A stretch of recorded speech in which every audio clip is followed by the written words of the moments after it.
Oi, gente, meu nome é Laura Miguel, eu faço parte da 12ª edição do Comusc, sou da diretoria de patrocínio. Hoje é o 3º episódio do Comuscast, então hoje a gente vem com a diretoria de patrocínio, em parceria com a Conexão Carreira da São Camilo, e hoje a gente tem a honra de estar aqui com o Dr. Marcelo.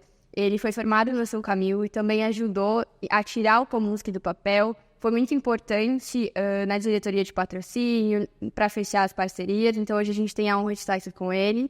Como foi essa parte da parte financeira, de fechar parcerias? Seja muito bem-vindo, Dr. Marcelo. Obrigado, Ora.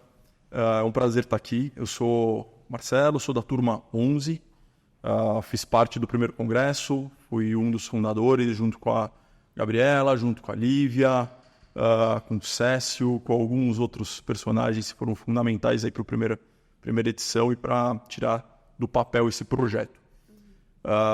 Para começar o Comusc foi um desafio, primeiro para que as pessoas conseguissem entender aquilo que nós estávamos propondo, né?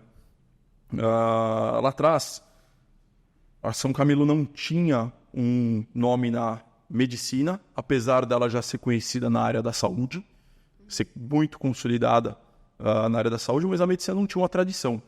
E qual foi o nosso intuito? Foi olhar para as grandes, olhar para as outras faculdades, o que elas faziam, o que elas tinham, o que nós podíamos trazer de experiência delas para que nós um dia nos tornássemos grandes e com um conhecimento na área médica por outros médicos e com com mais know-how na área da saúde, especialmente na área médica. Então, um dos pontos era a parte esportiva, ser forte, outros pontos, ter ligas acadêmicas atuantes, e um ponto muito importante é que toda a faculdade de medicina tinha o seu congresso. Poxa, mas por que tinha esse congresso? O que era o congresso? O que isso ia agregar ali para os acadêmicos? E esse foi o primeiro desafio de estruturar o que era um congresso, mostrar para a faculdade o que era um congresso, tanto para a faculdade, professores e gestão da São Camilo, quanto para os alunos, que no final do dia os dois seriam os nossos clientes, né, entre aspas. Então a faculdade ia nos proporcionar o local, a autorização para usar o nome, e os alunos seriam o público que ia assistir às aulas. Então a gente usou muito tempo, nós usamos muito tempo estruturando o melhor discurso, e aí montando uma carta de apresentação, um estatuto inicial, batendo na porta da diretoria. Olha, isso aqui é o congresso, esse é o nosso projeto. E a diretoria, eles entenderam muito rápido qual era a nossa ideia. Eles toparam de início? Não, eles entenderam. Não quer dizer que eles toparam. E por eles terem entendido e por eles já virem de outras faculdades de renome, alguns deles, inclusive, já participaram dos congressos das faculdades que eles fizeram na época quanto acadêmicos, eles meio que trucaram, né? Entre muitas aspas, também trucaram, assim, será que eles dão conta de fazer? Então, eles nos colocaram contra a parede diversas vezes para entender se nós tínhamos, de fato, ali conhecimento técnico, iniciativa, organização, para tirar um projeto gigantesco do papel para a realidade e, ao mesmo tempo, manter todas as nossas atividades acadêmicas sem prejuízo. Sim. Então, ao mesmo tempo que a gente gerenciava o congresso, entre outras atividades, a gente tinha que passar de ano, né? Sim. Tinha que entregar tutoria. E esse foi o primeiro grande desafio. E eu não me lembro quanto tempo durou, mas talvez tenha durado quase um ano para a gente conseguir fazer isso sair do papel. A autorização para que de fato acontecesse. E, bom, ainda bem que aconteceu. Mas não foi fácil, o apoio da faculdade foi médio. O apoiaram, não posso falar que não apoiaram, porque se não tivessem apoiado, não teria saído do papel, Sim. porém não foi facilitado em momento nenhum. Foi parte de vocês mesmo para fazer acontecer. Sim, se a gente não corresse atrás, se eu não perdesse ali muitas horas de sono, e às vezes até aulas para fazer reunião, para estruturar de maneira factível o projeto, não ia ser do papel. Eu, Gabi, Lívia, essa galera do primeiro congresso, se a gente não trabalhasse muito, e algumas pessoas que foram fundamentais na parte acadêmica. A nossa equipe, eu não me lembro exatamente quantas pessoas eram, mas eram cerca de 20, 25 pessoas. Bom, mas foi muito divertido. Que bom. E na primeira edição não tinha essa divisão que a gente tem hoje, né? De diretoria de patrocínio, secretaria, ensino, workshop. Como que foi isso? Como foi bolar para vocês toda essa parte de organização? Quem cuidava de parceria, quem não cuidava? Como que foi isso? Toda gestão de empresa ou gestão de um congresso ou qualquer grupo organizacional, ele muda com o tempo. Então, lá atrás, como não tinha nada, nós inventamos tudo. Então, quem vai ter? Quem vai participar? Olha, tem que ter um presidente, um vice-presidente, uma diretoria geral, alguns secretários aqui da parte acadêmica, de operações e um financeiro. E era basicamente isso. E eu era o tesoureiro, cuidava do dinheiro, o que ia entrar, o que ia sair. Como eu já tinha feito administração, minha primeira formação é administração, e já tinha trabalhado na área financeira, inclusive já tinha trabalhado num banco aqui de São Paulo, trabalhei na mesa de operações, comprava e vendia ação o dia inteiro, eu tinha uma noção de como organizar aí o Excel. Né? Então, puxei essa responsabilidade e comecei ali a estruturar os nossos custos, da onde podia vir uma receita. E, obviamente, a gente fala de congresso, a gente pensa em patrocínio. Sim. Montei uma proposta de patrocínio e comecei a bater na porta de algumas empresas para tentar angariar recurso. E, obviamente, eu não consegui nenhum. E aí, a gente estava enfrentando uma resistência de algumas pessoas dentro da faculdade. Na época tinham entre 15 e 20 ligas acadêmicas. Eu não me lembro exatamente o número. Mas algumas ligas começaram a nos encarar como Uma ameaça. Uma ameaça. Uma ameaça. Não gostaram do projeto. E talvez não é que não gostaram, eles não entenderam qual era. O objetivo. Qual foi a nossa atitude? A gente podia ter batido de frente e ter perdido aí possíveis patrocinadores, porque no final do dia as ligas são empresas também e tem grana. Muita. Então, do limão a gente fez uma limonada e colocamos todas as ligas acadêmicas para uma reunião numa sala lá no 3º andar do prédio Tijolinho da Nazaré e expusemos para as ligas acadêmicas o projeto do congresso e eles meio que estavam de nariz torcido. Só que depois da exposição, a gente convidou as ligas acadêmicas para participarem do congresso conosco. E que o logo de todas as ligas estaria em toda a comunicação do congresso. Estou lembrando dessa parte agora, depois de conversar um pouquinho. E elas teriam estandes dentro do congresso. Então, ali o auditório lá da Nazaré, onde aconteceu o primeiro congresso, tem uma área de eventos antes do auditório.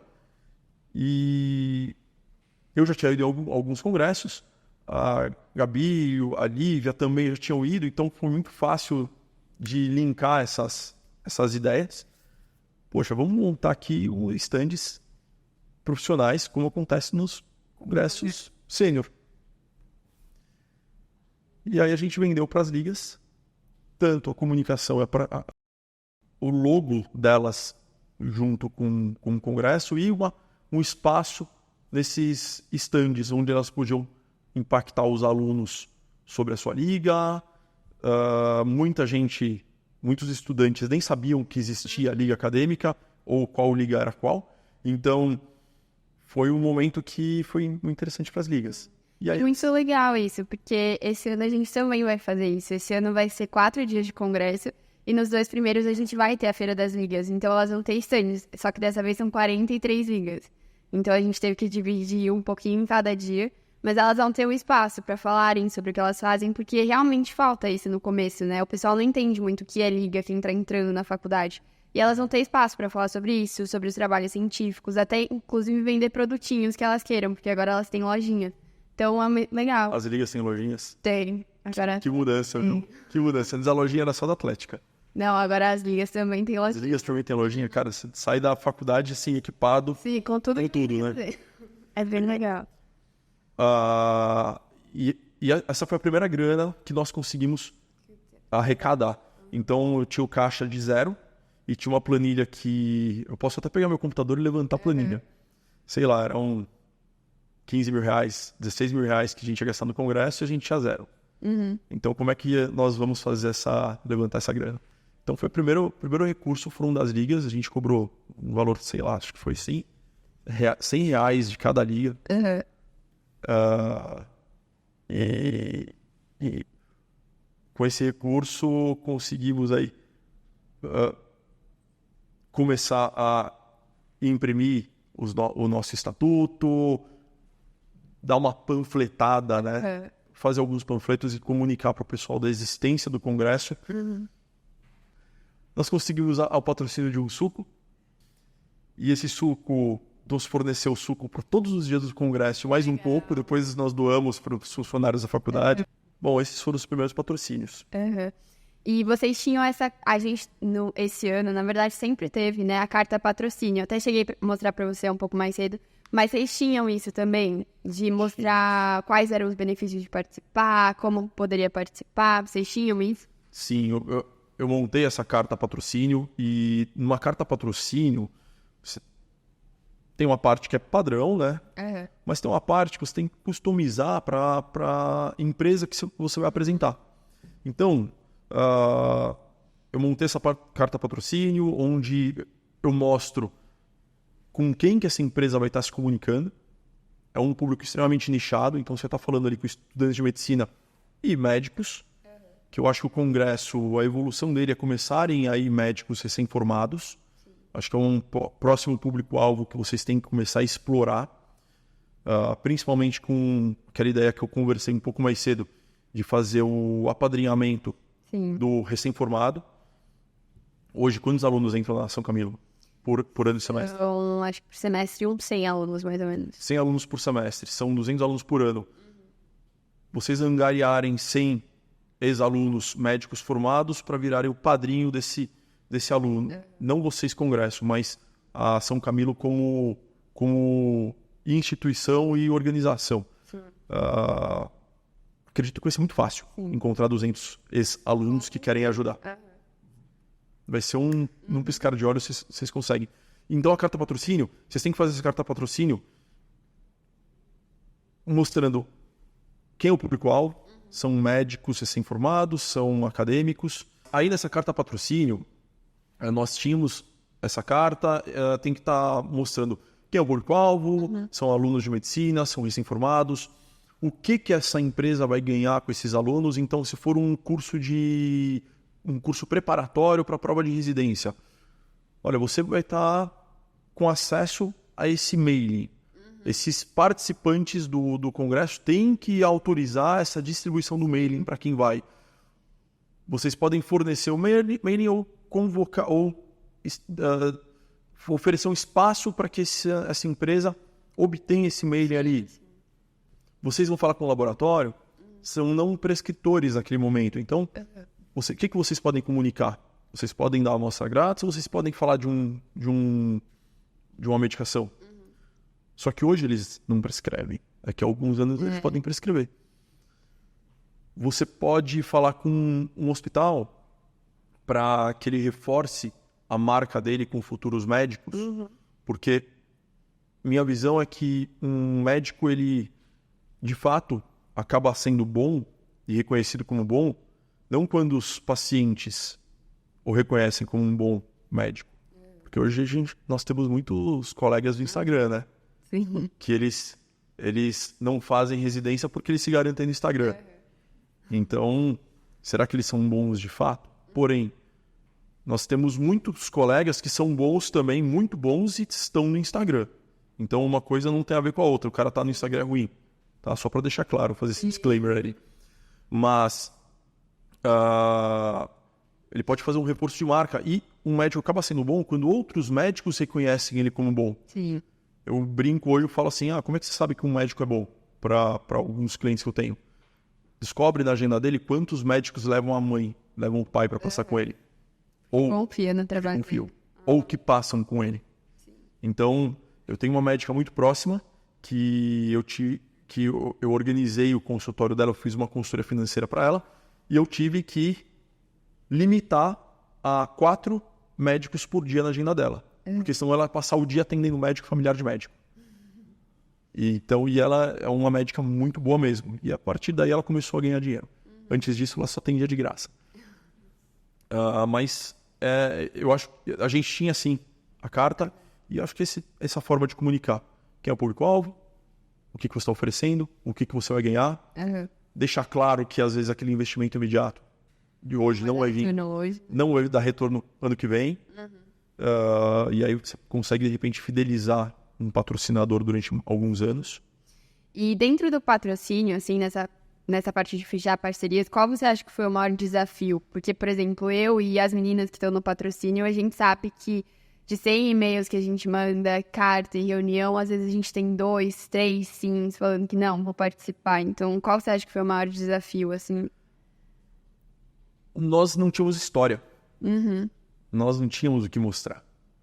Nós não tínhamos foto do que nós fizemos, de como era. Então, tinha que ser na habilidade da lábia. Né? Então, você tinha que ter um contato bom, um contato quente, com uma referência. Então, eu tinha que cavar aí referências, e eu cavava por meio dos colegas do congresso, por meio de familiares, por meio das minhas outras experiências acadêmicas.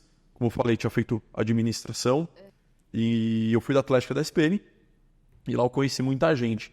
Então, eu tinha alguns contatos lá da SPM e bati na porta quando precisou. Sim. Olha, estou num projeto novo e o projeto é assim agora com um estudante de medicina. É o primeiro. Todas as grandes faculdades já têm. As 4 maiores de São Paulo têm, do interior também. Vamos fazer o nosso. E essa foi a nossa dificuldade. A gente não tinha o que mostrar. Sim. Vocês têm o que mostrar. Sim. E vocês têm muito ex-aluno que pode ajudar. Sim, com certeza. E agora, partindo um pouco mais para o começo da faculdade, medicina foi algo que você sempre quis fazer? Sempre foi um sonho? Como foi o processo de entrar na São Camilo? Eu sempre quis fazer medicina, desde que eu me lembro. Porém, eu não era muito empenhado aos estudos. Né? Então, eu queria fazer medicina, mas ao mesmo tempo eu queria ir para festa, queria ter uma vida social ativa. Então, fiz cursinho focado em medicina com alguns amigos e eles entraram em administração. 6 meses depois eu entrei em administração e comecei a fazer o curso e terminei o curso, sempre sabendo que queria fazer medicina. Trabalhei em consultoria, trabalhei em empresas de produto, trabalhei no mercado financeiro. Em todos os trabalhos eu deixava claro que queria fazer medicina, tanto que eu saí deles porque eu não gostava no final do... Nem sentia... não tinha propósito naquilo que eu fazia. Eu procurava o meu propósito sempre. Quando eu juntei um capital que eu conseguiria até pagar uma faculdade particular, me desliguei de todos os meus vínculos anteriores, voltei para o cursinho, aí fiz 3 anos de cursinho e entrei em algumas faculdades e estava numa lista de espera de uma grande faculdade pública aqui de São Paulo. Porém, na mesma semana que eu recebi a notícia de que eu passei na faculdade de medicina, eu recebi a notícia que ia ser pai. Aí eu falei, as duas coisas ao mesmo tempo não dá, não dão. Vou ter que escolher. Tô num beco sem saída. ou me matriculo na faculdade que eu passei aqui em São Paulo, que era São Camilo, ou faço mais um ano de cursinho para tentar entrar numa pública, ou desisto do meu sonho e não vou fazer medicina. Bom, e aí eu peguei uma empresa que era da minha família, que minha mãe é médica do trabalho, e ela tinha uma pequena empresa de saúde ocupacional. Eu olhei, na verdade, isso como uma oportunidade, visto que eu já tinha um conhecimento administrativo. Então, em 6 meses, eu reestruturei a empresa dela. Era uma empresa muito pequena que não pagava nem o salário da secretária dela. Ela basicamente atendia os funcionários das empresas dos pacientes dela. Então, ela tinha um paciente que tinha uma empresa e ela atendia, gerenciava ali aquelas vidas. Era uma coisa muito, muito primária, muito primitiva. Eu organizei a empresa, estruturei a empresa. Em um ano, a gente dobrou de tamanho. Então, eu estava no final do primeiro semestre, nós dobramos de tamanho. No final do meu 3º ano, a empresa estava pagando minha faculdade. Que legal. E hoje a empresa é onde eu dedico quase 90% do meu tempo para gerenciar essa empresa. Não foi fácil, o meu começo de faculdade. Então, eu levei a faculdade e a empresa desde sempre e sempre ativo fazendo projetos dentro da São Camilo. Meu intuito era transformar a São Camilo, ou pelo menos ajudar o máximo que eu pudesse a São Camilo a virar um grande nome na medicina. Legal. E durante a faculdade, assim, quais foram os seus maiores interesses? Tinha a parte da atlética, liga acadêmica, já tinha alguma especialidade que você gostava mais? Como é que foi isso? Eu sempre fui muito ativo e sempre gostei de me doar muito para aquilo que eu fazia. Então, eu entrei na atlética logo de cara, ajudava o financeiro da atlética, mesmo porque eu tinha experiência na minha faculdade anterior. Montei as primeiras planilhas das festas quando eu era bicho ainda. Descobri que existia uma liga de otorrino. Pela minha família ser otorrino, meu pai era otorrino, meu avô otorrino, minha mãe otorrino. Eu entrei na liga de otorrino logo no começo da faculdade e gosto muito de treinar. Então eu entrei no time de handball, judô e atletismo. Corria 400 metros, arremesso de peso, judô, e comecei a dar treino de handball no Cardeal Mota, lá do lado do Hospital São Camilo, da Pompeia. A Gabi um dia me encontrou no refeitório do campus da Nazaré e me abordou, né? Eu nem conhecia a Gabi e a Lívia, e vieram falar da ideia do congresso. Eu achei sensacional e entrei de cabeça também. E mesmo porque estava muito dentro daquela ideia que eu tinha de fazer o que as outras faculdades maiores tinham. Então, eu tinha essa sensação, e a hora que eles vieram com o projeto, eu falei, eu tô dentro. Nem pensei 2 vezes, né? Mas participei da Atlética, do CA, do Congresso, de ligas, treinei pra caramba, fui um dos fundadores do Céu na Cidade. Ai, que legal. Fiz o primeiro Céu na Cidade e a minha mãe foi a responsável técnica. Peguei a mãe e falei, mãe, vem cá, precisamos de um médico para cuidar desses 200 alunos. Então ela foi a primeira responsável técnica, e tendo ela como responsável técnica, eu chamei alguns professores e eu batia na sala de aula. E aí, professor, tudo bem? Eu soube que o senhor é médico, né? Que nós temos alguns professores que são médicos. Sim. Olha, o projeto é esse, você quer participar? Céu na Cidade? E aí eu consegui alguns professores, acho que foram 5 no final do primeiro Céu. E sim, fiz bastante coisa. Sempre gostei. Que legal. E durante o internato, assim, qual que foi a sua maior dificuldade, o seu maior desafio, ou dentro da faculdade mesmo? Como que você acha que foi isso? Meu desafio sempre foi trabalhar e estudar ao mesmo tempo. Eu fiz muita reunião no banheiro. Então, eu pegava o meu notebook, tinha que fazer reunião com o cliente, celular, notebook, ia pro banheiro. Naquela época não tinha Skype ou o Meets, que você conseguia ver onde outra pessoa estava. Ainda bem que hoje tem o pano de fundo, né? Que você podia fingir onde você estava. Mas eu estava no banheiro fazendo reunião. Então, eu lembro, no meio de uma aula de fisiologia no primeiro ano, e era um contrato que eu precisava fechar, que eu tinha feito contato com essa empresa algumas vezes, E o cara queria marcar uma reunião comigo às 2 horas da tarde, era hora de fisiologia. Só que eu não podia falar para ele que eu estava na aula de fisiologia. Beleza, vamos marcar uma reunião. A gente faz por telefone, porque eu tenho um compromisso em outra cidade. Peguei o meu notebook, licença, vou no banheiro, peguei, sentei ali no vaso sanitário, fechei a porta e fiz a reunião com o cara ali. Fechei negócio, dobrei de tamanho. Foi o meu primeiro contrato maior. Na época do internato, eu me desliguei de quase tudo que eu fazia na faculdade, congresso, ligas, a única coisa que eu mantive foi treino e a empresa. E naquela época, as regras do internato eram bem diferentes, então eu podia fazer muita coisa no hospital. Quando eu passei na clínica médica, eu evoluí em enfermaria de manhã, à tarde fazia ambulatório, e à noite, se eu quisesse ficar no PS, eu podia ficar. Então eu pegava e ficava no PS à noite. 5 da manhã eu tinha que evoluir em enfermaria. 5 da tarde eu estava liberado para ir embora para casa, eu ia para o pronto-socorro e ficava até 7, 8, 9 horas da noite no hospital. E nós dormíamos no quarto dos internos do hospital. Então, eu adorava. Achava sensacional. Foi o melhor estágio. Até hoje eu lembro com saudade. Foi o estágio de clínica que eu pude fazer isso. E depois o estágio de GO, que tinha uns plantões que eu fazia plantões a mais. E fiquei muito amigo dos residentes, porque eu tinha a mesma idade que eles, era um pouco mais velho, né? Então eu fiquei muito amigo dos residentes e dava plantão com os caras. Então, além dos meus plantões, eu pegava plantão lá no pré-parto de Carapicuíba. O preceptor tinha a minha idade e a gente passou por algumas experiências e conversas juntos e putz, foi muito legal. Apesar de ser muito sofrido, foi sensacional. E você acha que o Comusc, de alguma forma, ele impactou no seu currículo, tanto na sua carreira médica, mas também na parte pessoal, enfim, profissional? Como que você acha que foi isso? O médico, quando ele se forma, quando nós nos formamos médicos, todo mundo tem o CRM igual. Todo mundo virou CRM positivo. Então, desde lá de trás, quando não tinham tantas faculdades, o que diferenciava um recém-formado de outro é aquilo que ele fez durante a faculdade. Hoje, com a concorrência, ainda mais.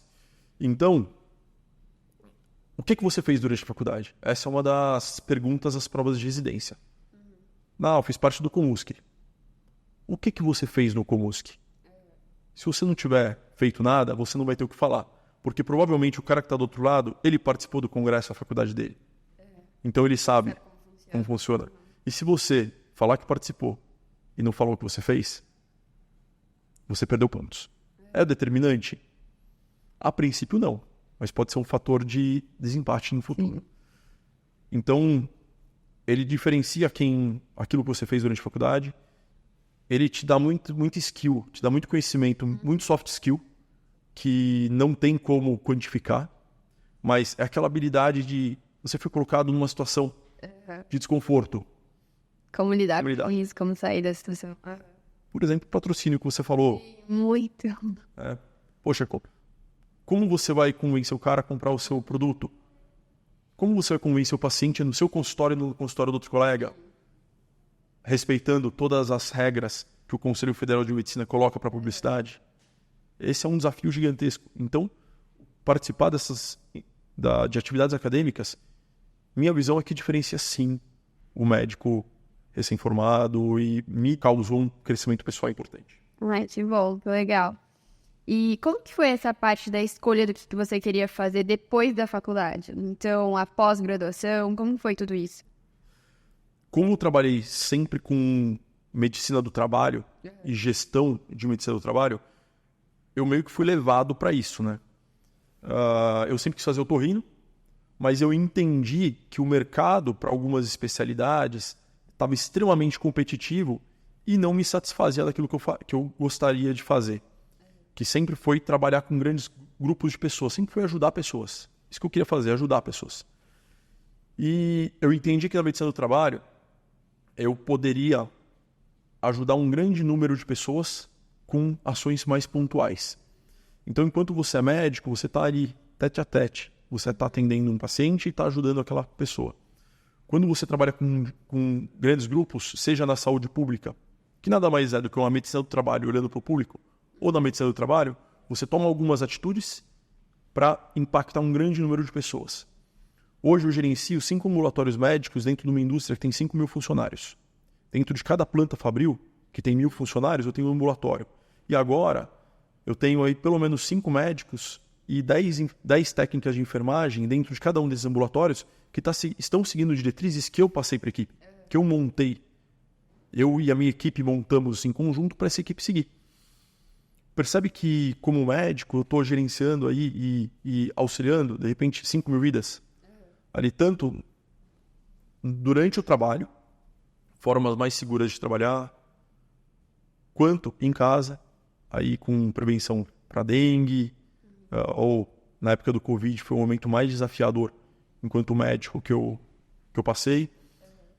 E eu decidi por conta dessa vontade de trabalhar com saúde e ajudar pessoas, quanto como empresa, que eu já tinha o conhecimento administrativo, sempre trabalhei na parte administrativa.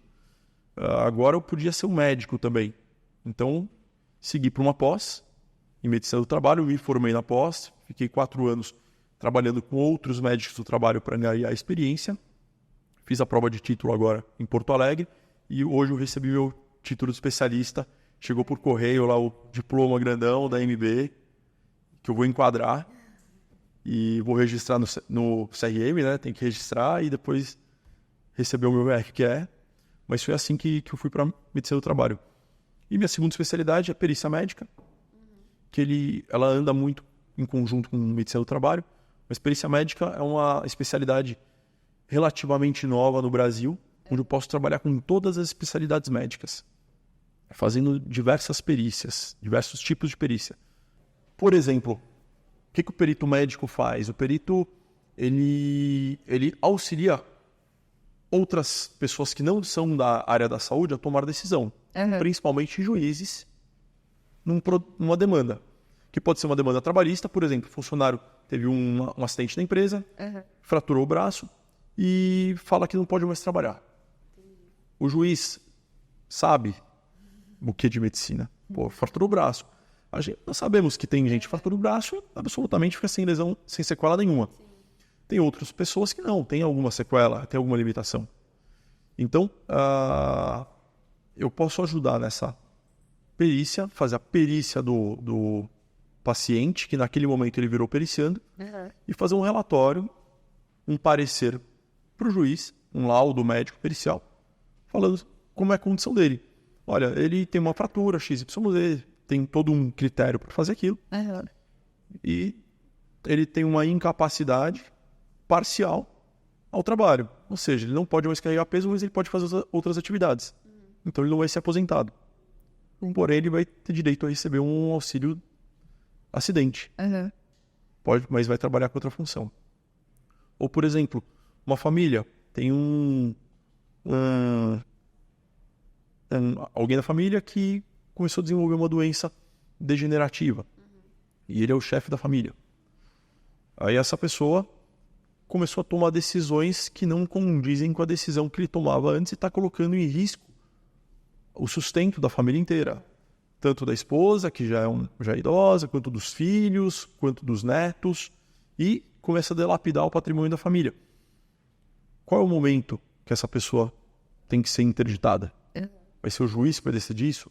O que o juiz entende da evolução do Alzheimer? Então, aí um perito médico é designado para fazer essa avaliação dentro de um critério muito bem definido. E aí vocês têm que ter na faculdade, entender muito bem o que é uma CIF, o que é o CID, e fazer aí uma avaliação para saber se pode se aposentar, pode ser interditado ou não. Entendi. Entre outras diversas áreas. Legal. E puxando agora um pouco para o mercado de trabalho, como você acha que está isso para quem está se formando agora, que vai se formar daqui a uns anos, ou o pessoal da sua sala que se formou, como que foi isso? Eu acho que o mercado de trabalho médico está cada vez mais competitivo. Quando eu me formei, nós saíamos da faculdade já com quase uma garantia de 5 plantões por semana. Assim que eu me formei, eu estava com 8 fixos por semana. Dava plantão 36 horas, assim, 2 por semana. Precisava pagar minhas contas. num momento bem difícil, onde eu não conseguia gerenciar muito a empresa no 6º ano. A faculdade me demandou muito tempo e eu tive alguns prejuízos. Mas eu vejo como cada vez mais competitivo, muitas faculdades abrindo. Então, em 5 anos, eu acho que vão ter médicos em situação bem difícil de conseguir trabalho. Hoje eu vejo que o recém-formado ele tem uma qualidade técnica bem mais deficitária do que aquele recém-formado de 6 anos atrás.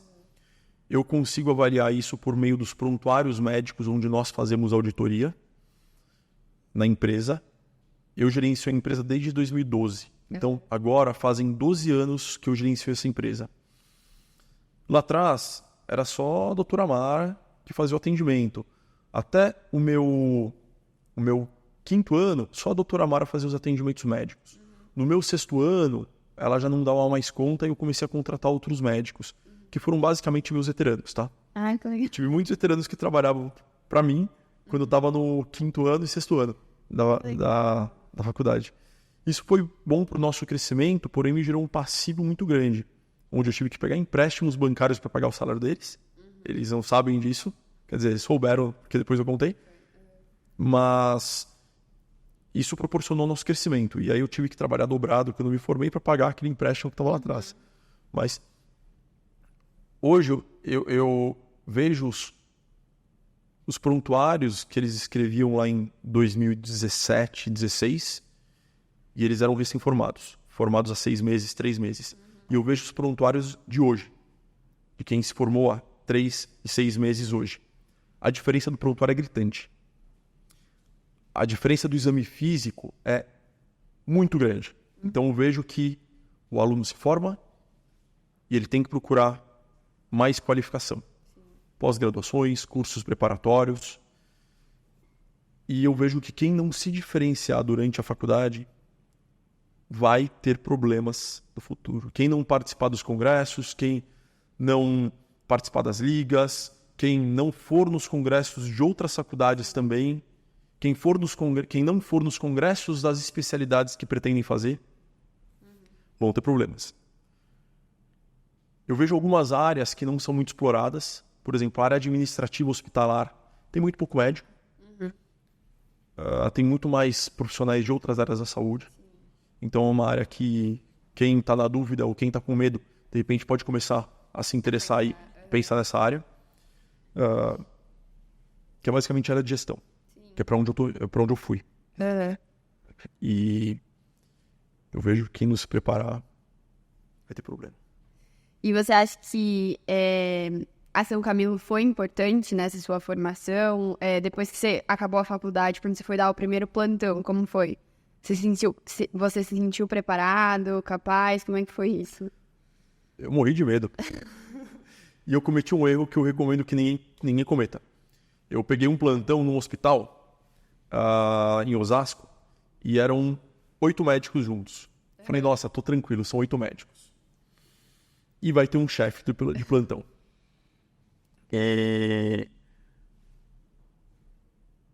Tinha acabado de mudar a equipe de gestão desse hospital e era um hospital emergência, só que hoje eu vejo que era uma emergência extremamente baixa complexidade. A chance de ter alguma coisa grave ali era mínima.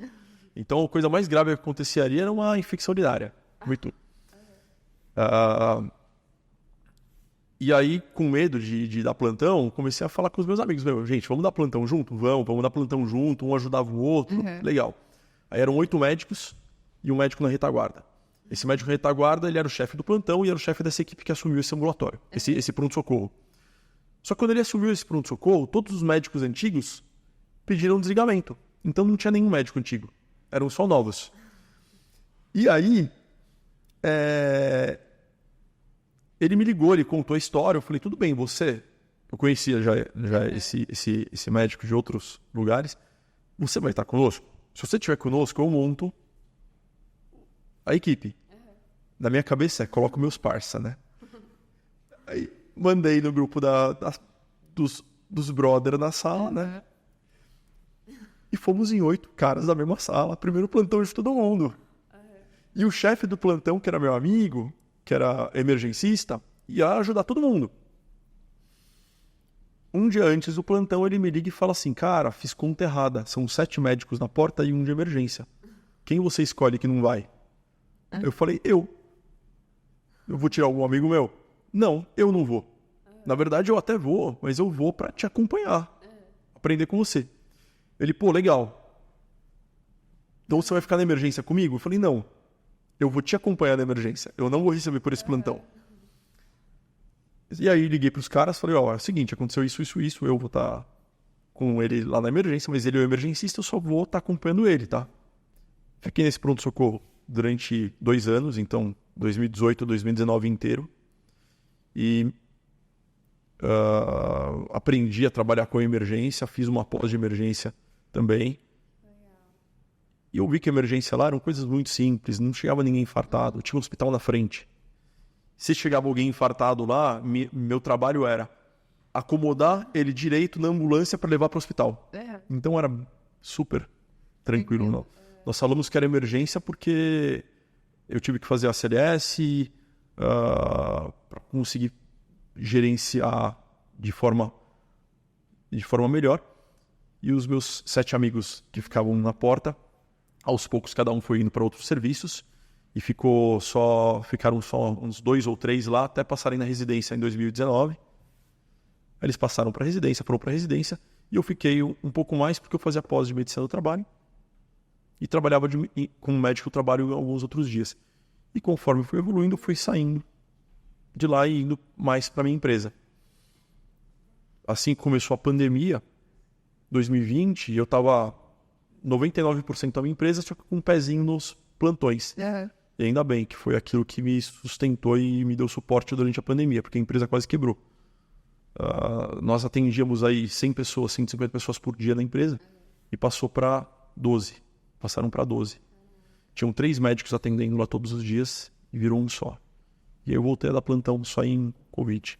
Mas enfim, eu me senti preparado quando eu me formei. Eu acho que nós nunca nos sentimos preparados, tá? Nunca. Independente de onde você saiu e qual foi sua formação e do quanto você estudou. A sensação é que você não está preparado. Essa é a sensação. Agora, quando eu estava lá e comecei a trabalhar, eu percebi que a trajetória que eu cursei durante os 6 anos de São Camilo foi fundamental para eu conseguir me tornar médico. E isso eu consigo falar com muita certeza. Bom, que a gente fica muito feliz. E pra gente finalizar, o senhor tem alguma mensagem para deixar pro 12º Comuski, pro pessoal que vai? Olha, primeiro que é muito gratificante saber que a gente já está na 12ª edição do Comuski, que foi uma coisa que eu ajudei ali, lá no comecinho eu coloquei um tijolinho. Para mim, pessoalmente, é muito gratificante. E acho que você não pode perder a oportunidade, tá? Não perca a oportunidade de participar do congresso. O que você fez durante a faculdade é o que vai te diferenciar enquanto médico recém-formado, é o que vai te diferenciar numa prova de residência, é o que vai te diferenciar ali nos primeiros momentos da sua vida. Ponto. Isso é o que vai te diferenciar. Não tem outra discussão. Só que essas lembranças são aquelas que vão te acompanhar durante toda a sua vida. Então, durante toda a sua vida, você vai lembrar do Comuski, do congresso, das ligas, por onde você passou e do que você fez. Eu oriento que aproveite que hoje você está numa faculdade que tem história, que tem ex-alunos que podem te ajudar, que tem instituições que estão formadas há algum tempo, têm experiência e que vão te ajudar na sua formação. Pense uma coisa, o que você está fazendo hoje, esse momento que você está passando na faculdade agora, você nunca mais vai ter na sua vida. Você nunca mais vai ter a oportunidade de participar da Atlética, de participar do CA, de entrar para o DC, de entrar no congresso, de participar do congresso como acadêmico. Aproveite esse momento. Aquilo que vai te diferenciar como médico recém-formado é aquilo que você fez durante a faculdade e durante os 6 anos. Não adianta querer no 5º, 6º ano fazer tudo que você não fez nos últimos 4 anos. Aproveita essa oportunidade. Para o recém-formado, estuda. Não esqueça que o seu prontuário é a sua única defesa, não é mais uma defesa, é a única coisa que mostra que aquele paciente estava naquele estado no momento que você atendeu ele. Olha para o seu paciente, coloca a mão nele. Eu cansei de ver colega em alguns pronto-socorros que tratavam exame e tratavam monitor e não olhavam para o paciente. Então olha o paciente, cara. É tão fácil se encostar e... Como é que você está? Você está se sentindo mal? Está se sentindo bem? E não desista. É difícil, mas é muito gratificante. Bom, doutor, eu queria te agradecer pela oportunidade, por o senhor ter topado vir no podcast. Assim, foi uma ideia nova, mas a gente gostou muito e acho que o pessoal vai gostar também dessa outra visão de gestão, de mercado de trabalho, que a gente não tem muito contato. E só para lembrar vocês que as inscrições do Congresso já estão abertas, então o Congresso vai acontecer dia 13 e 14 de abril, então não percam essa oportunidade, vai agregar demais o currículo de vocês, vai ser uma ótima oportunidade, vai ter muitas aulas, workshop e parceiros muito legais, então fiquem atentos aí, entrem e façam a inscrição no Instagram da Comutsu.